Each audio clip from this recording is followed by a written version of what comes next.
दोस्तों तांबे के लोटे में जल लेकर के और एक लौंग उसमें डाल करके आप यदि यह उपाय करते हैं तो आपके जो शत्रु हैं, जितने भी शत्रु आपको परेशान कर रहे हैं दोस्तों, वो सारे शत्रु आपके नेस्तनाबूद हो जाएंगे, खत्म होंगे। और दोस्तों जो शत्रु आपको बहुत ज्यादा परेशान कर रहा था वो भी शत्रु आपका पूरी तरह से नेस्तनाबूद होगा, आपका पीछा छोड़ देगा, आपको परेशान करना छोड़ देगा। और यदि वो कैसे भी नहीं बाज आ रहा था, कितना ही बाहुबली शत्रु हो दोस्तों, वो शत्रु पूरी तरह से नेस्तनाबूद हो जाएगा। दोस्तों चैत्र नवरात्रि शुरू हो चुके हैं और चैत्र नवरात्रि का ही यह उपाय मैं आपको बताने जा रहा हूं, इसलिए इस उपाय को नवरात्रों में आप शुरू कर दें। यानी कि नवरात्रों में जब आप इस उपाय को शुरू करेंगे तो दोस्तों यह उपाय आपका पूरी तरह से सफल होगा। और आप अब चाहते हैं कि यार मेरे जो दुश्मन है वो मुझसे दूर हो जाएं, दुश्मन मेरा कुछ भी बाल भी बाका नहीं कर पाए और मेरी सारी मनोकामना पूरी हो जाए, तो ये वाला उपाय पूरा अंत तक जरूर सुनिएगा। बहुत ही जबरदस्त, बहुत ही शानदार उपाय है। तो दोस्तों कैसे उपाय को करना है, किस तरह से करना है, तो पूरा इस वीडियो में जानेंगे, इसलिए वीडियो को लास्ट तक अंत तक जरूर देखिएगा। साथ ही में दोस्तों यदि आप मेरे चैनल पर नए हैं तो चैनल को सब्सक्राइब जरूर कर दीजिएगा और दोस्तों साथ ही में कमेंट बॉक्स में हर हर महादेव जरूर लिख दीजिएगा। दोस्तों लिखने से क्या होता है, जब हम लिखते हैं महादेव का नाम, भगवान भोलेनाथ का नाम, तो उससे हमें पॉजिटिविटी यानी कि सकारात्मकता प्राप्त होती है और हमारे जितने भी ग्रह दोष होते हैं वो सारे भी कटते हैं। तो इसलिए आप दोस्तों हर हर महादेव कमेंट बॉक्स में जरूर लिखिए। साथ ही में यदि भगवान श्री राम के सच्चे सेवक है तो जय श्री राम, जय बागेश्वर धाम सरकार कमेंट बॉक्स में जरूर लिखिए, ताकि आपके जीवन में हमेशा उजियारा ही हो। चलिए दोस्तों बात करते हैं कि किस तरह से, वीडियो को लाइक जरूर कर देना दोस्तों। अब बात करते हैं किस तरह से इस उपाय को करना है। तो दोस्तों आपको इसमें जो सामग्री चाहिएगी वो क्या चाहिए, ये सबसे पहले मैं आपको टाइम बताता हूं कब इसको करना है। देखिए इस उपाय को सुबह नहीं करना है, इसको करना शाम के समय, ठीक है ना। शाम के समय आप देख लीजिए, अपना व्यवस्था कर लीजिए समय की। शाम के समय का मतलब ये होता है दोस्तों कि शाम को 6 से 7 बजे के बीच में, 6 से 7, साढ़े 7 के आसपास आपको ये वाला उपाय करना है। इसमें आपको एक तांबे के लोटे की जरूरत पड़ेगी, ठीक है ना, एक तांबे के लोटे की। अब मैं सामग्री बताने जा रहा हूँ, बिल्कुल ध्यान से सुनिएगा दोस्तों। एक तांबे के लोटे की आपको इसमें जरूरत पड़ेगी, आपको एक लौंग की जरूरत पड़ेगी और दोस्तों एक 5 के सिक्के की जरूरत पड़ेगी, है ना। ये जो चीजें मैं बता रहा हूँ ये आप एकत्र कर लें। आपके घर में तांबे का लोटा है, छोटा हो बड़ा हो कैसा भी हो, लेकिन बस तांबे का होना चाहिए। तो तांबे का एक लोटा लेना है, एक लौंग लेनी है। लौंग ऐसी होनी चाहिए जो फूल वाली हो, कटी फटी टूटी फूटी लौंग नहीं हो, इस तरह की लौंग आपको लेनी है। एक 5 का सिक्का आपको लेना है। ये 3 चीजें तो आपने लेनी है। इसके अलावा दोस्तों आपको 4 मुंह का दिया भी आपको लेना है ना, 4 मुंह का। अब 4 मुंह का दिया कैसा बनाते हैं, तो जो आटे का दिया भी बना सकते हैं, या फिर आपके पास मिट्टी का दिया है तो मिट्टी के दिए से भी आप 4 मुंह का दिया आसानी से बना सकते हैं। तो आप क्या करें, 4 मुंह का दीपक जो है वो लें, 4 मुंह का दिया बना लें। 4 मुंह का दिए में 4 बत्ती होगी लंबी लंबी, ठीक है। उसके अंदर आप या तो सरसों का तेल भर सकते हैं या फिर चमेली का तेल भर सकते हैं। दोस्तों ये उपाय हनुमान जी महाराज से रिलेटेड है, यानी कि हनुमान जी के लिए ही आपको ये उपाय करना है। इसलिए दोस्तों मैं चमेली के तेल को ज़्यादा प्रेफर करूंगा। यदि आप सरसों के तेल की जगह चमेली का तेल इस्तेमाल करते हैं तो सबसे ज़्यादा बेस्ट रहता है। और यदि आप सरसों का तेल इस्तेमाल करते हैं तब भी कोई दिक्कत नहीं है। सरसों का और चमेली का दोनों तेल जो है हनुमान जी को चढ़ाए जाते हैं, ठीक है। ये सब सामग्री लेकर के आपको ये सब तैयार कर लेना है। आप शाम के समय कब करना है, जैसे 6 बजे से और 7:30 8 बजे तक आप ये उपाय कभी भी कर सकते हैं शाम के समय। तो अब आप क्या करें, सबसे पहले तांबे के लोटे में दोस्तों जल भर लें, है ना। तांबे का जो लोटा है उसके अंदर जल भर लें, उसको पूरा जल से भर लें और उसमें दोस्तों आपको एक लौंग डाल देनी है। जैसे मैंने आपको बताया था फूल वाली लौंग होनी चाहिए, कटी फटी टूटी फूटी लौंग नहीं होनी चाहिए। इस तरह की लौंग जो एक लौंग है वो उसमें डाल दें। एक 5 का सिक्का जो है उसमें डाल दें। ये 2 चीजें इसमें आपको डालनी है, ठीक है। अब ये तांबे का जो लोटा है आपका तैयार हो गया है। इसको एक कटोरी से या किसी भी चीज से या प्लेट से आप ढक सकते हैं। आपके पास कोई भी हो या तांबे की तस्तरी तो आप उससे भी इसको ढक सकते हैं, ठीक है ना। तो ढकने के लिए आप इसका इस्तेमाल कर सकते हैं। अब क्या करेंगे दोस्तों, आपको जो 4 मुंह का दिया है ना, 4 मुंह का दिया अब आपको बनाना है। आप चाहें तो आटे का दिया बना सकते हैं। यह दिया आपको डेली रोज ही बनाना पड़ेगा।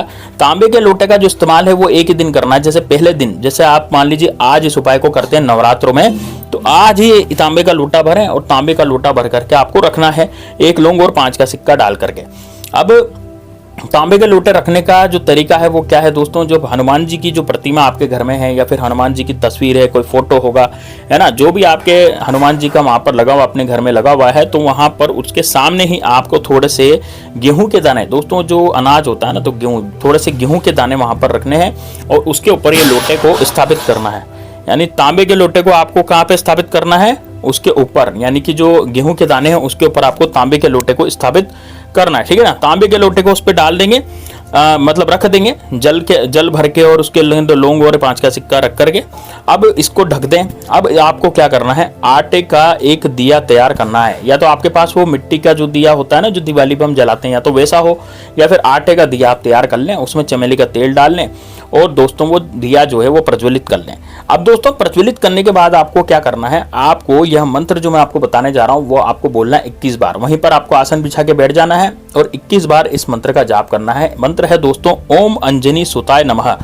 इस तरह से आप यह मंत्र बोलेंगे, ओम अंजनी सुताय नमः।